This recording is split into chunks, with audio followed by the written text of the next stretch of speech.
morning, guys. Rick Shaw here on the 19th. It's a Saturday of 2022, February. We got some beautiful clouds out there.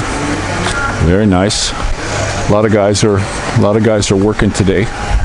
Seems like they really want to get these places done. They're prepping this one. They're probably going to do concrete on this one over here. This is a really big one. They're going to be doing concrete on that one probably tomorrow. They're getting the last of the rebar done. They've got all the woodwork. I see on this house they're using the metal thing to hold the floor up. So that's pretty cool. And that one down there is going to be the next one for another pour. They're cooking along. That's one thing. But we're looking here. My wife gets on YouTube and Facebook, and she can look up these resorts they have here in the Philippines. And we're planning next month, maybe even a couple times next month, we're going to budget for going to some resorts. Get the kids out to the ocean.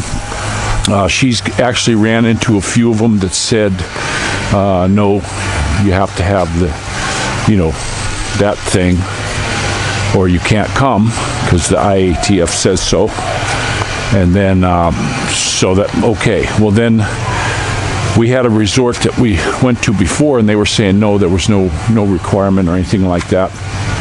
And then it changed within a week. Now they want a PCR before you show up. So that's out.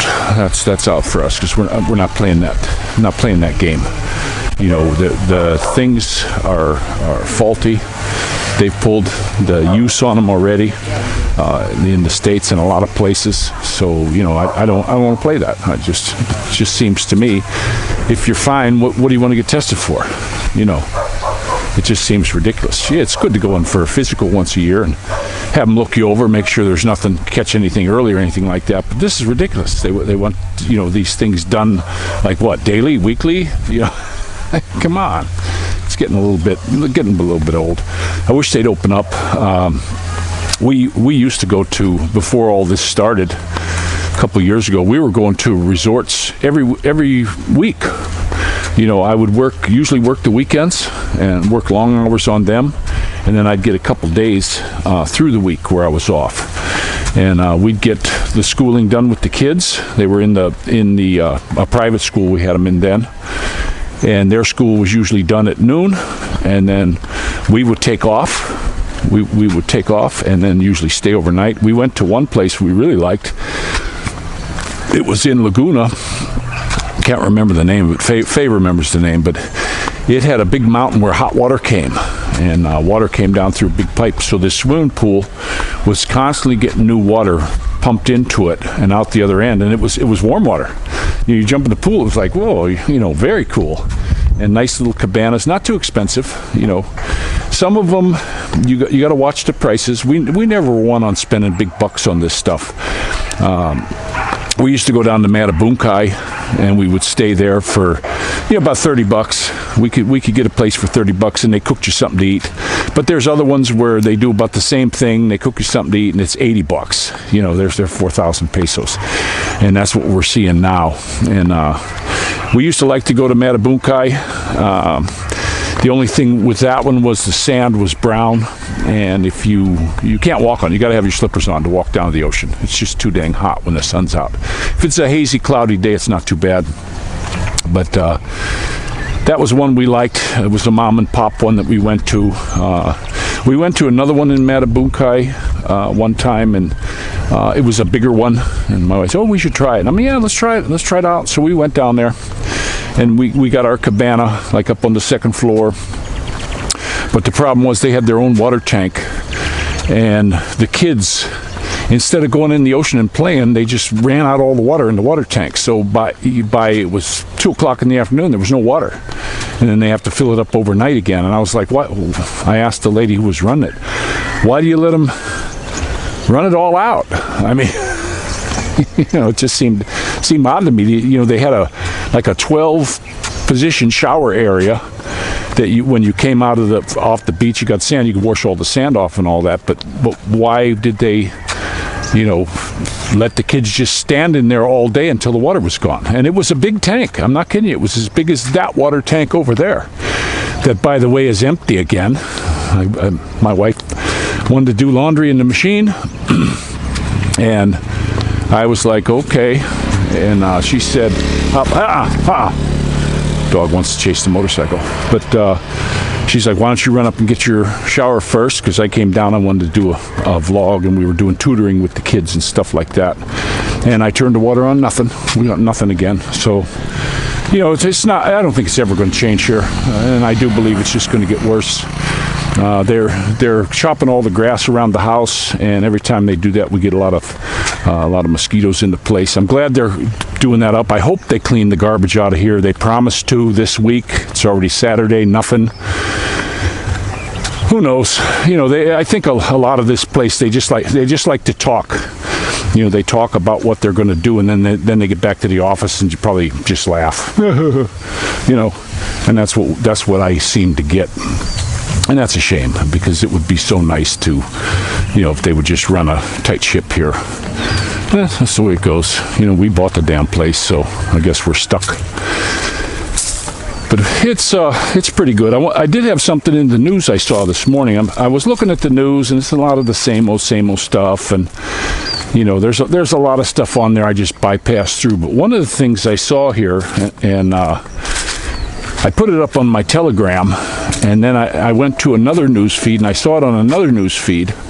One of them was Red Raw News, and the other one was the Canadian one. And they're saying that this Sotomayor woman, justice in the Supreme Court, was arrested. If any of you guys see anything on that, I'd like to clarify that, see if that's fake news or not, because that would be huge. They said she took money. They got emails of her going back and forth with Fauci, and that she took money from the administrations to go a certain way on some votes. So I'd like to see if that's true. Anybody gets any news on that, man, put it in the comments. I'd like to see about that. But that would be huge. But I'm looking on the Durham report and all this stuff, and they're talking about all this, that, and the other. And it seems like they do a lot of talking. It just seems like they do lots and lots of talking about a lot of this stuff and what's being done. And then there's one channel on there, they got a list of all these people were taken to Gitmo, and they've all been hung, and yeah. And then the ones that are there now that you see are clones. Guys, I honestly starting to get sick of that crap. I never posted that stuff up on my pages. I remember a long time ago with the Q stuff. I wasn't buying it. I saw it. I never posted anything from them because it just doesn't seem real. It's all this pie in the sky crap that it gets a little tiring. But we're gonna head out. We got some birthdays we're going to this month. That's why we're not going to go to a resort. I do want to get down to the ocean and get my get myself in some salt water, get the kids in there. One thing we got to watch too, and if we go, I'll bring the camera and I'll definitely report it to you. There are some places, resorts that we went to. There was one we went to, Batangas, and you could walk out so far. Maybe you could walk out about a good 30, 40 feet, and then all of a sudden it just dropped off real deep. So, with kids, you got to be real careful of that. And then, we've been to other ones where you could walk out, it seemed like a quarter mile, and you're still only up to your knees, where the kids can play in. So, you got to be careful of that when you got little ones. And also when it comes to like these riptides and stuff, a lot of people don't know how to handle them. I remember I read this in the paper when I was in California that actually this woman was supposedly a very good swimmer, and she got pulled into one of them riptides, and she didn't know how you're supposed to swim with those, and she tried to swim towards the shore and wound up drowning. And that was years ago, and she was some kind of a super duper swimmer. Whenever you run into one of them, you want to go along with the shore. You don't want to try to go straight back in because it's trying to push you back out. you're fighting water, and that's a pretty big force. So you just go along parallel with the shore until you basically run out of riptide, and then you can swim back in. A lot of people don't know that, though. I didn't know it until I read it somewhere. I was taking a lifeguard course. We were going down to this beach, and they said, oh, would you like to take our little class? So, yeah, and they gave you a paper to read while you were taking the class, and that was one of the things that was in there. And I was like, wow, I didn't know that. And the guy says, yeah, he says many good swimmers get caught up in them. So very interesting for sure. But yeah, they're getting a lot of this grass cut, just a whole bunch of it. I hope those fruits that come off of that big cactusy looking thing are ready. Not star apple, I forget what my wife calls them, but they're pretty good. They almost look like a beet when you cut them open. Cross between a beet and a kiwi. But boy, when those things pop out, we eat the heck out of them. We're gonna do some more more stuff as we go out. I got the second camera, so I can bring one camera with me. Some places tell you don't film, and other ones don't care. So wherever they don't care, I film. I'll go ahead and film, get some more stuff around here. Probably starting in earnest next month, because we're definitely going to just get out while we can. I don't know what's going to happen, whether they're going to change it, whether it's going to be like the Christmas reprieve before the election or not. I really don't know what's going to happen with here. There's a lot of people still wanting to come in. Keep watching Grandpa Vlogger and Jennifer Terry.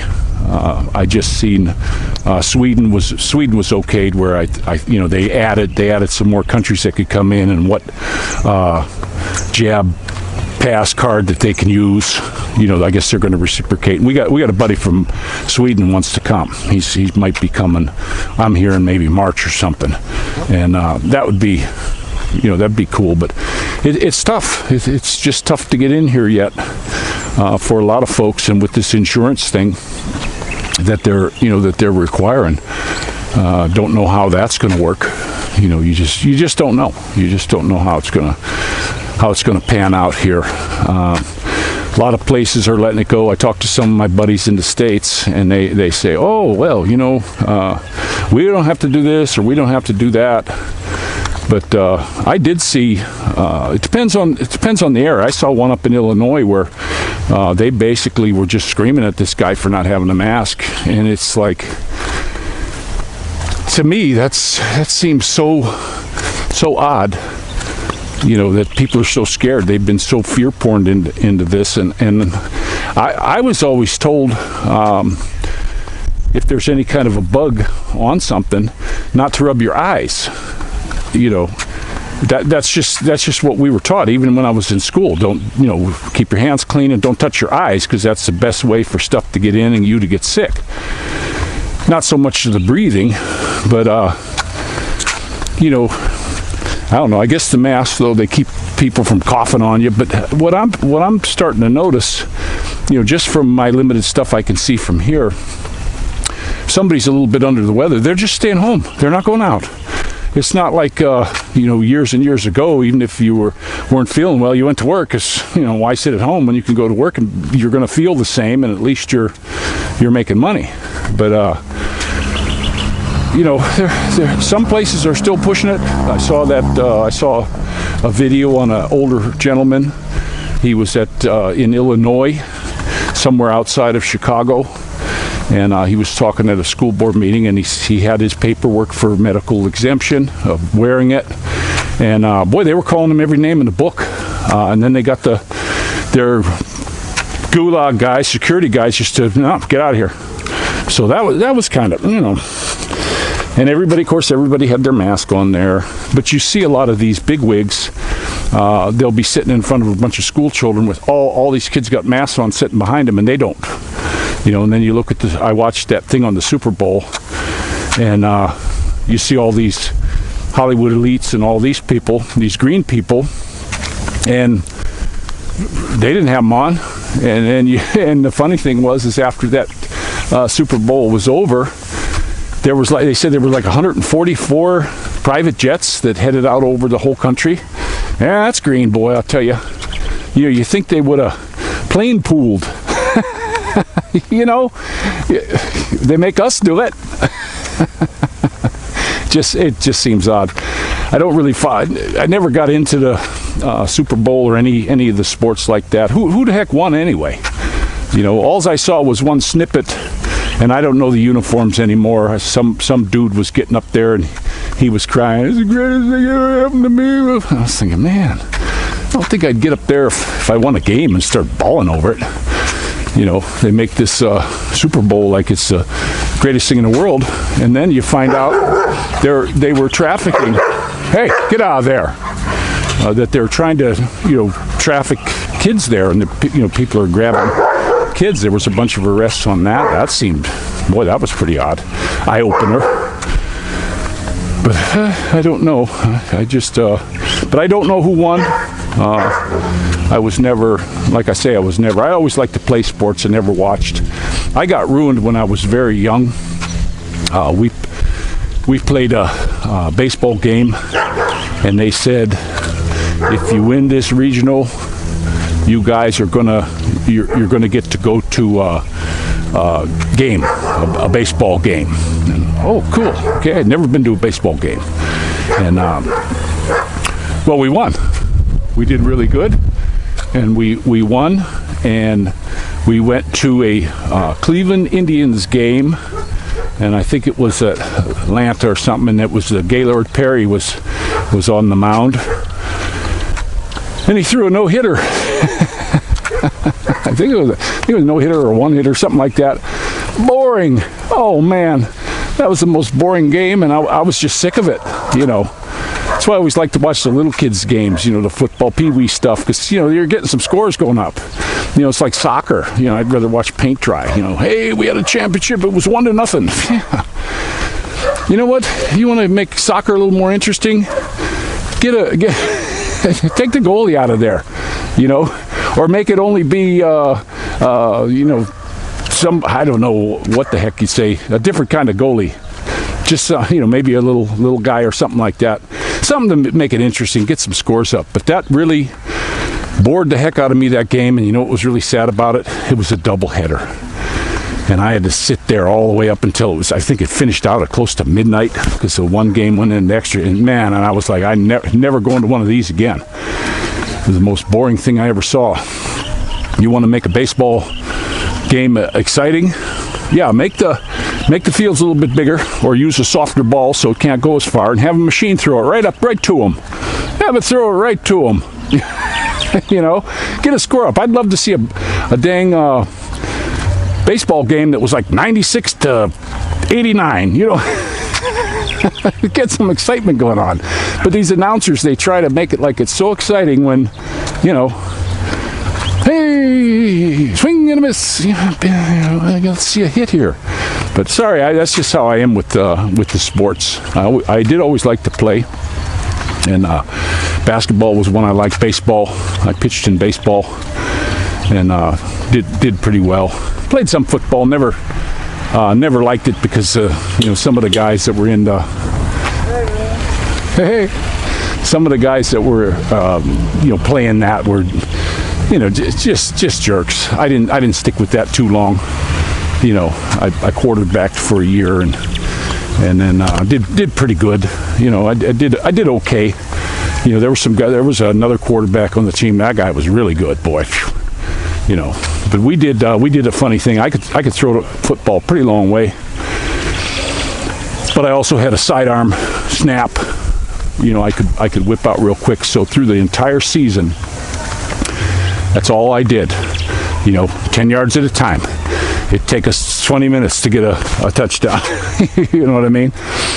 And then when we got down to the end where we were into the championships and stuff, we waited. We waited till after halftime, and the coach put me in and said, "Okay, I want you to throw bombs." They put our two best receivers in, and stuck them just off the line. And they just boogied, and these guys thought, no, this guy, he can't throw. And boom, we killed him. Because I was throwing bombs, and my receivers, I'll tell you what, they really had good hands. This one fella that was on the team. He was actually, his family was from Lithuania, and he wasn't a big guy, but boy, he could jump, and his fingers were like a magnet to a football. Man, he could catch. I know he went to college for it, and he did pretty good in college. I don't know what happened to him after that, but it was pretty good. With football, I got out of it. I got out of it because all the, guys are there was a lot of fights, even on your own team. I played basketball, baseball. We never got in fights. We never got in fights with our own team, But footballers, I don't know, they get kind of screwy. And even back then, guys, when going through high school, just a couple years I was in there, they were doing steroids back then too. The guys were doing it. They'd come up and want to sell it to you. And I'm like, wow, I don't want anything to do with that. Yeah, I never was anything to do with any of that stuff. I don't want to put any chemical in my body like that. I like to drink beer from time to time, but I definitely don't want. It's like even the vitamins. When hey, no, you want a B12 for us? No, not really. I eat good. Why, do I look like I'm deficient? No, but we've got B12s. You want a shot? That was one of the doctors I had in California. I'm like, no, it's okay. I don't want your B12 shot. Now I know people who got them, and they say, whoa. A couple guys at work, because we had a thing through the one company I worked with where we had healthcare was provided, not through the union. It was provided by the company, so we made a little bit more money. And everybody wanted to work for this guy. And, you went to the clinic. He had a clinic you could go to, right close to the job. It was like these little, not hospitals, but they have clinics. Urgent cares, I think they call them. And you can go there and get physicals, do whatever. Anything you need, and it's all covered. Come here. Okay, watch out. Yeah, we got to watch her with chasing the motorcycles. But yeah, see, I'm getting a little bit sweaty now. It's a little hot, and there's those planes again. Where'd he go? Yeah, those, Wes was saying those are training planes. And then there was the U.S. just gave the Philippine military some planes, and somebody made a comment, what are they giving those stupid planes for? Well, those are trainers. You're never going to put somebody in a super expensive jet to learn how to fly. So pilots always learn on like a single engine plane. And that's what they gave them. The U.S. gave the Philippines some more, and that's what Wes was saying. That's their training program. That's an Air Force base over by him, and they do maneuvers. And that one they do over here, where that's a stall. I guess that was a stall maneuver to try to come out of a stall. I thought it was like a wind shear or something. No, they're doing it on purpose because it happened twice.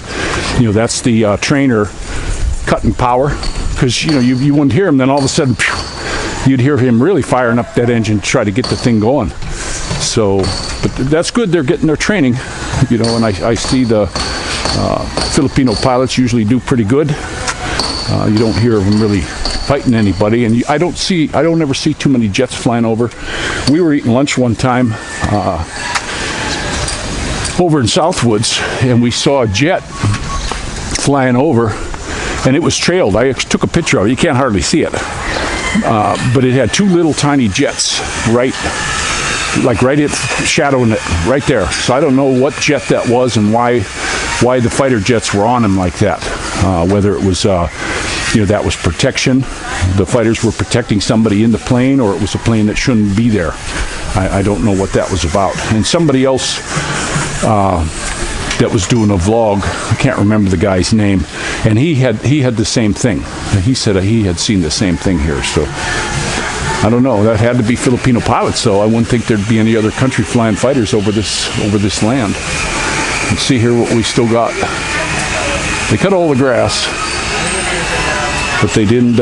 They still haven't done anything with like this glass. We got the kids pretty much out of there. I told them do not cut through there or do anything anymore. It's just too much of a mess. And big pile over there. That's full of nails, guys. And this here.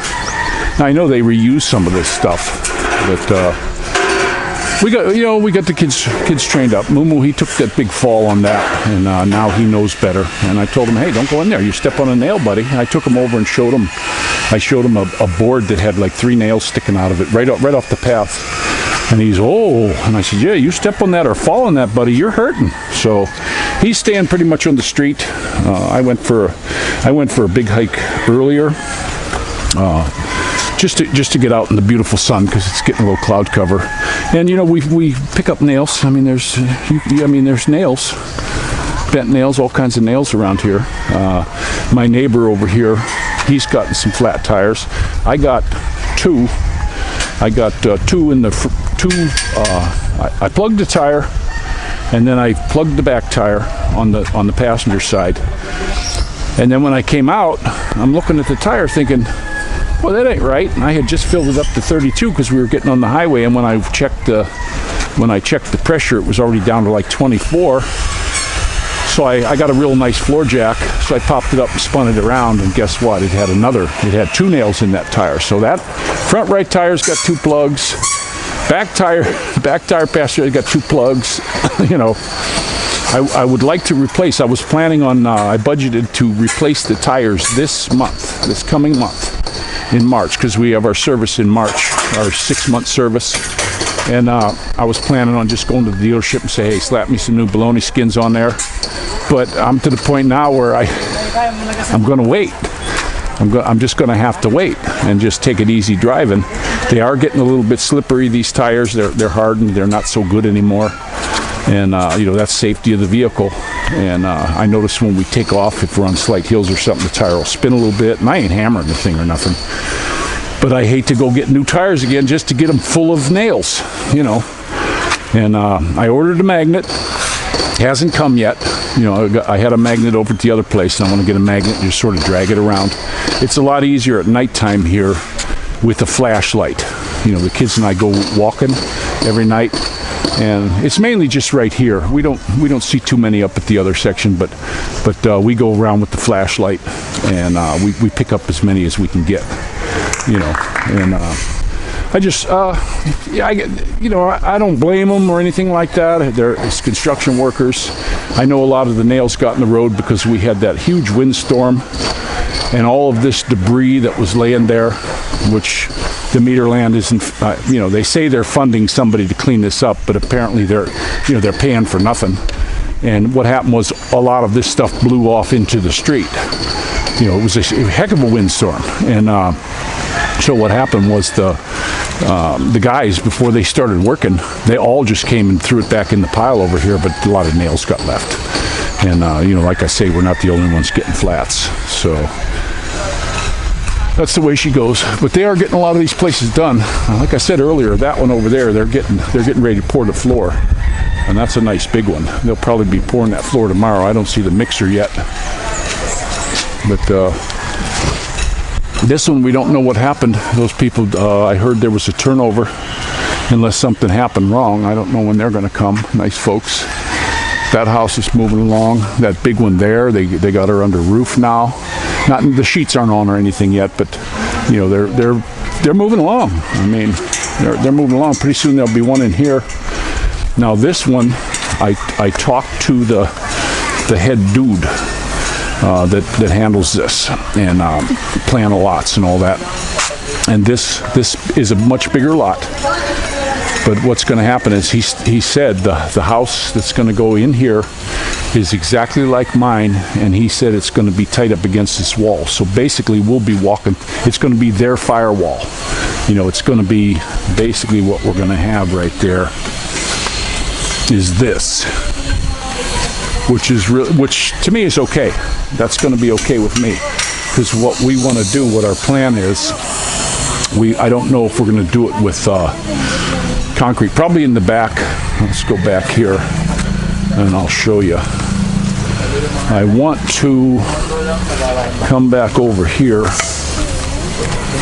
and I would like to have, well, our washing machine's back there. You can't really see it from here too good, but our washing machine's over in that corner. I'd like to cover that over and window that in right there, and then come along here with some concrete stuff, and then have a porch.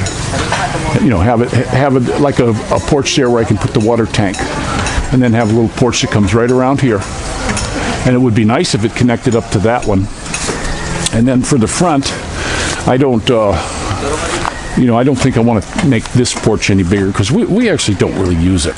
You know, we don't use it that much. It would be better just to close it in and make it part of the bedroom.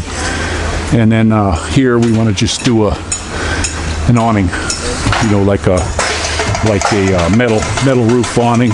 And I was even thinking of, instead of going up with block to the roof or anything like that, these metal things they got here, they did it over the house over there, and they connected all that together and put a roof on. I should have showed you when I was walking by, but it came out pretty cool. It came out, I thought, okay, that's good. They painted it black, and it matches everything. So that would be kind of nice, because once we got that firewall here, that's going to keep the rain from coming in this side. And then we'll have an awning. It'll start right there, and I'd like to bring it all the way out to here, as far as I can. Probably, you know, if they allow me to bring it out, you know, this far, I'll bring it out this far, and I'll put the drains on it, so it doesn't, you know, I'll drain it back into our stuff. We have an opening. We have openings we could tie it into. We don't really park the car here, but it still would be nice to have that with that closed in. And then I would like to put like something here, maybe a wall here, just to keep the rain out, so we could sit out here. Maybe even have it screened, like a screened-in porch type deal, but still have windows. It's coming up. It all depends on what's going to happen here.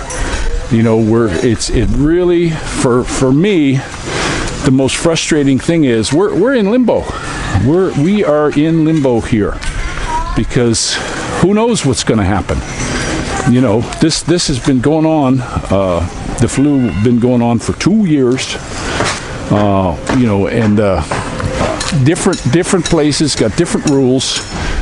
And what are they going to do next? What are they going to do? You know, if they come out and say, okay, we're going to mandate it for your kids, we got to figure out a way to bail. You know, and if we have to sell this place and go, let's, you know, I just can't do it, guys. I just can't agree to it, and not with some of the stuff that's coming out. You know, there's a lot of folks that get this thing and they're okay, great. But like I said in the video before, I'm not a gambler. I'm not taking a chance, because if you go to the on Telegram to COVID vaccine injuries, even the VAERS system, there's a percentage of people that are having major troubles. You know, and then you're hearing about this myocarditis and pericarditis and all this kind of stuff. And I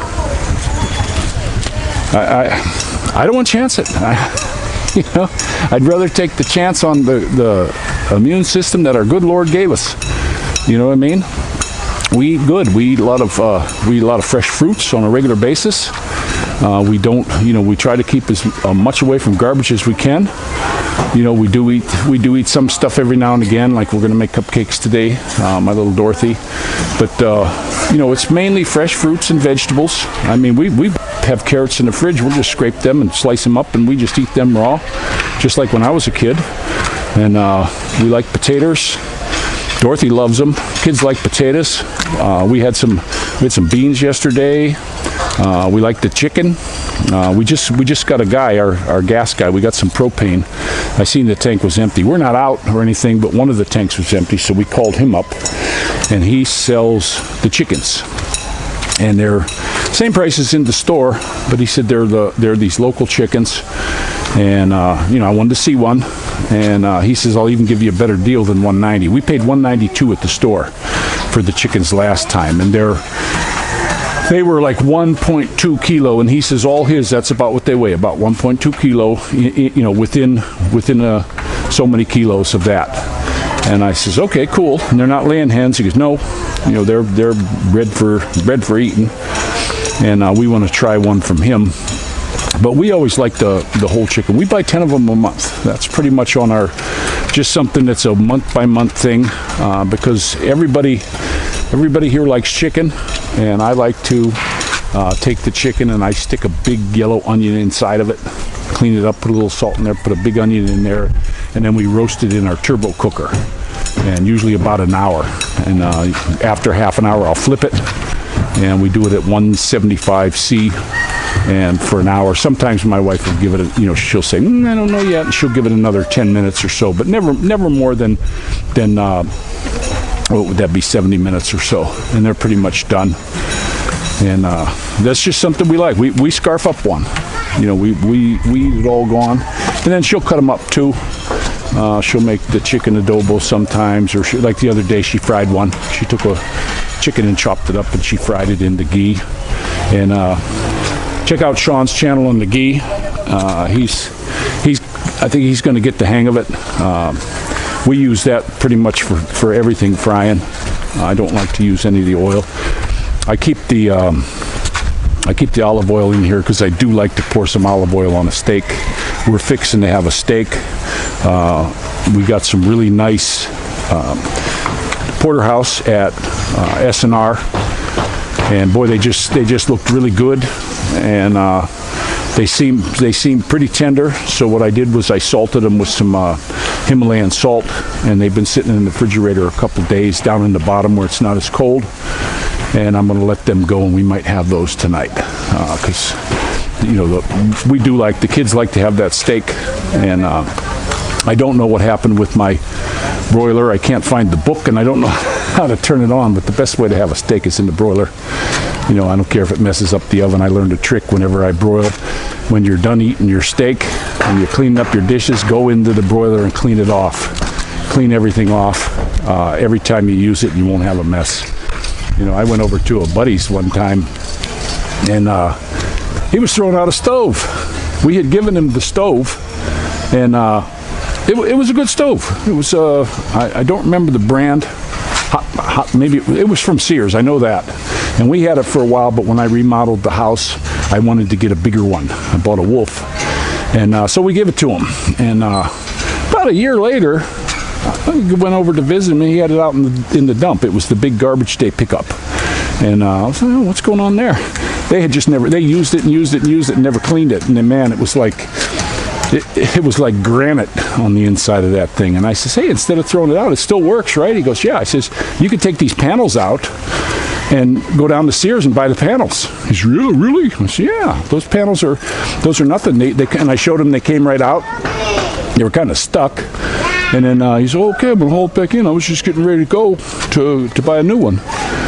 No, we'll just go down to Sears. We'll get the panels. So I went with him. We got the panels for it. And then what I did, we covered the panels in foil and put it back together. So that saved him a couple $100.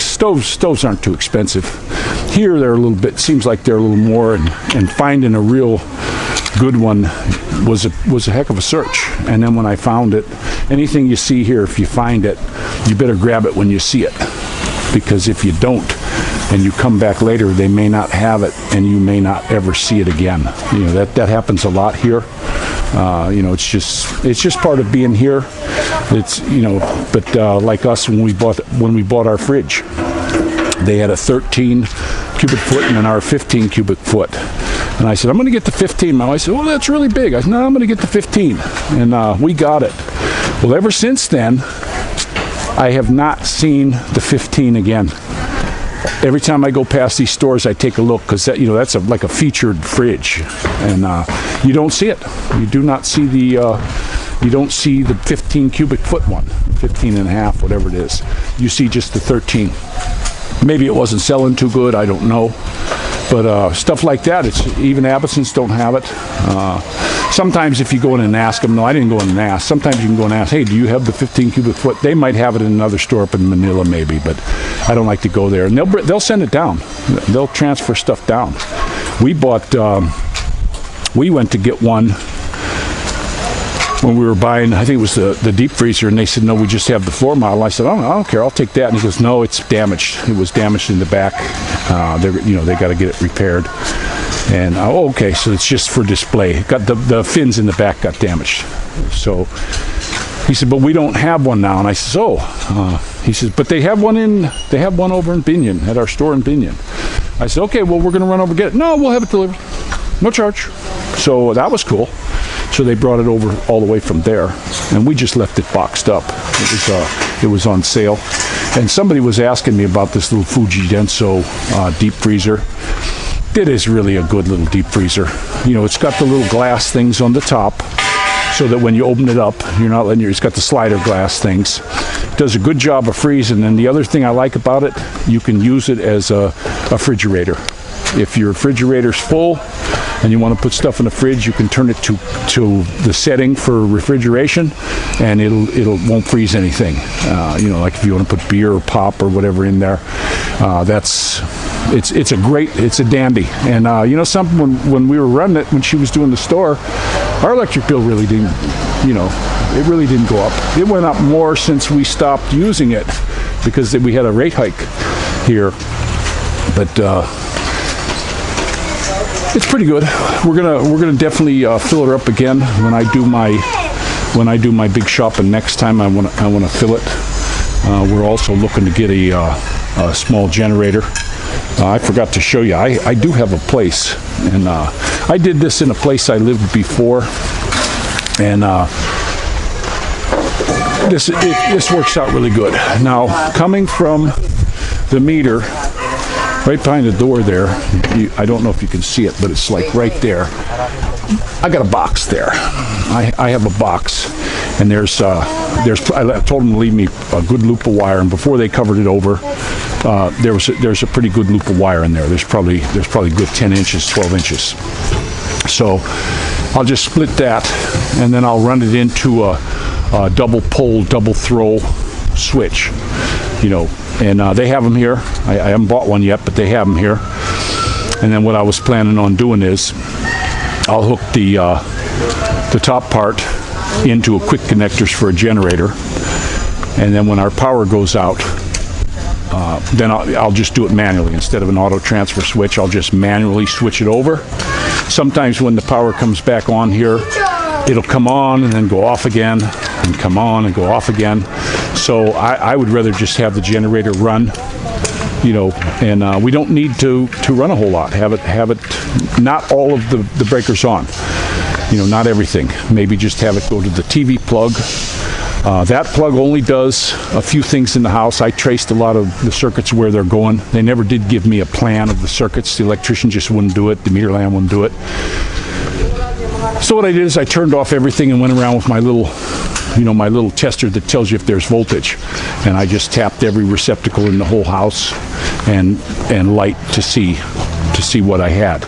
So for the TV one, it's just the one in the dining room, the living room, and the other side of the living room. There's two plugs there, and it doesn't go upstairs.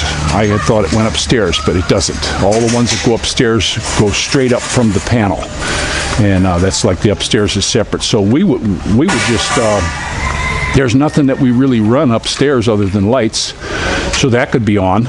You know, it's not using anything. That we could just leave those breakers alone, and then just the fridge is all by itself, and the TV only runs those ones in the living room, and I'll just have that. And I don't need a super huge loud generator to do that because it doesn't draw nothing. These new TVs, we have Energy Star Samsung TV, doesn't use much. Now, we couldn't use the karaoke thing. That thing draws a lot. You know, that's a whole different ball game. But you know, if the power's out, we don't need that. But we can still have the TV and the Wi-Fi and lights. But the kids, you know, whenever the power goes out, the kids always get a kick out of the candles. They you know, and you guys, you should make Crisco candles for yourself. Just get yourself a skinny candle. You know, just a one you can buy from the store. The skinnier the better. Or you can even just get yourself a nut, tie it to some good twine. The fat stuff you can get in the Japanese store here, not the plastic stuff though, the cottony stuff, and then just heat up your Crisco until it's liquid, and then just drop that in and hold it up on the top, tie it in and out on the stick, and when it gels again, these candles burn forever. I mean, they burn, and I've given some of these away that we made here, even in the smaller Crisco ones, and people are like, wow, those things really burn a long time. But it's here. We have it hasn't been too bad in the last couple months. We just had an outage again, but you know, it's not as bad as when we first got here. And then also like when we were in Carmona, everything worked. We had plenty of water pressure.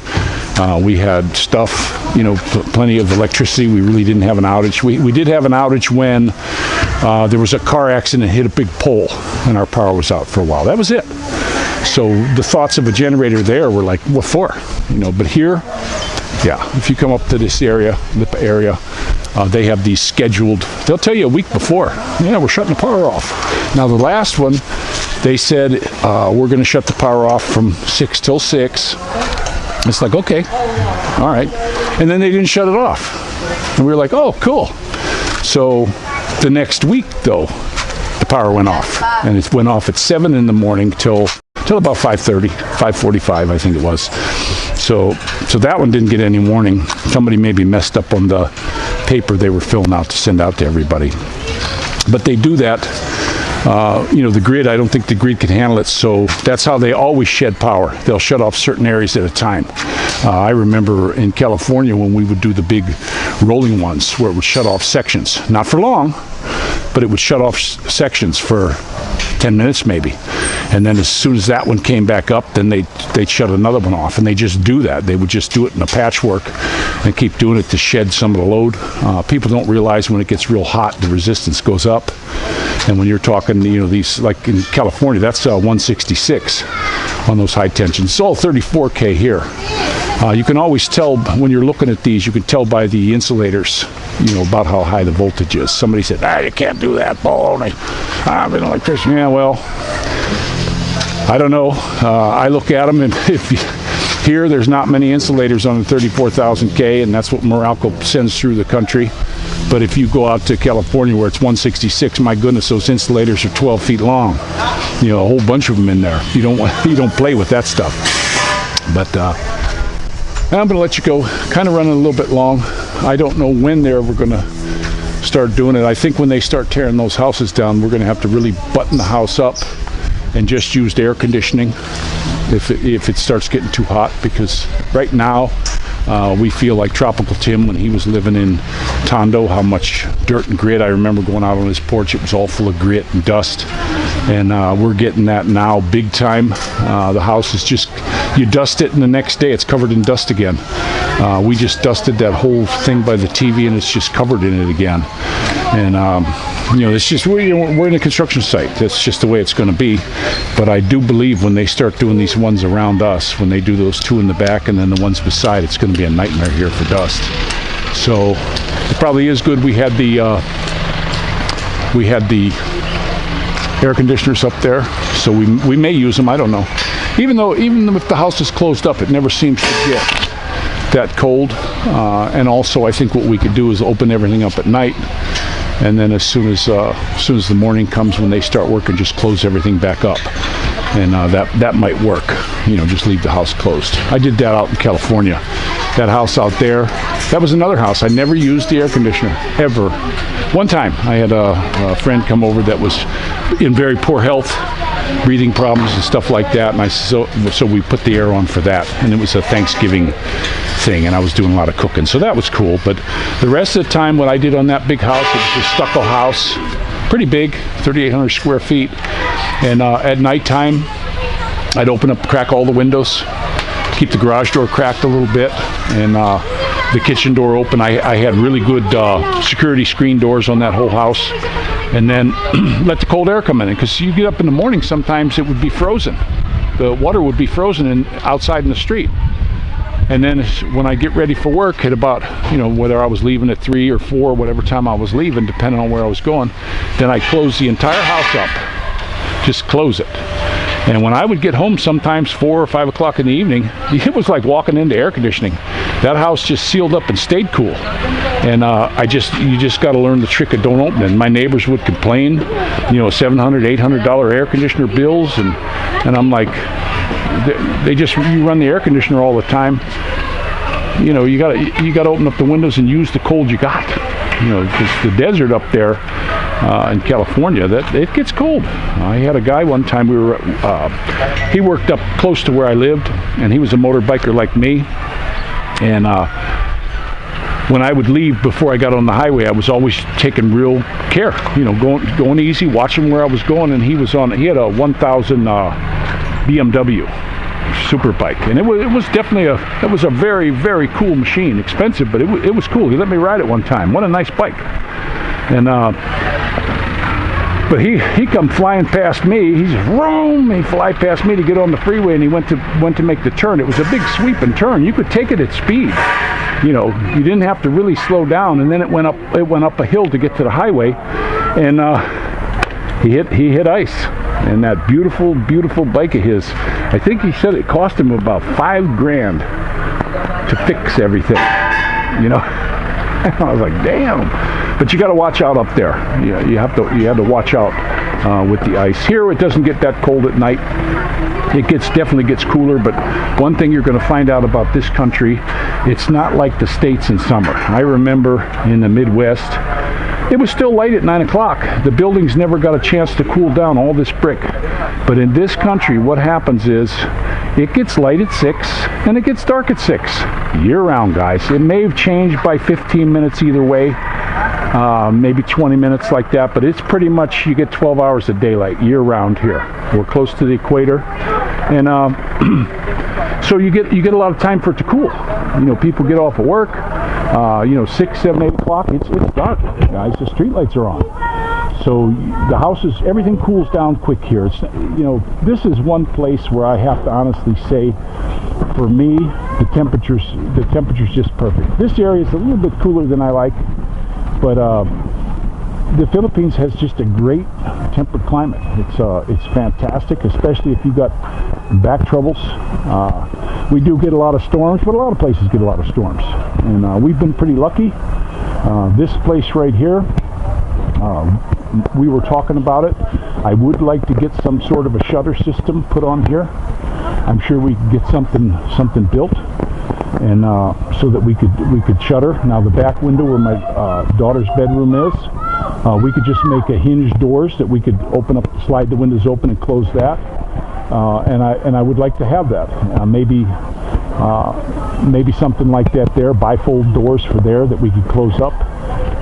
You know, I don't think it has to be a real big metal, but storms here, when it starts blowing debris around, you know, when all this debris over here was blowing around, you wouldn't believe how far it went. It didn't hit my car and it didn't hit the house. It just pretty much stayed over in that area. But you know, you can get some serious winds here compared to what I've seen. But did you guys check out what happened in England with their storm? Worst one since '86 with the wind, showing people blowing all over, roofs going. I guess that island really had a storm. I put it on the Telegram page. I don't know if I think I put it on Facebook too. So check it out, guys. And this is Long Talking Rick Shaw. Talk to you later, guys.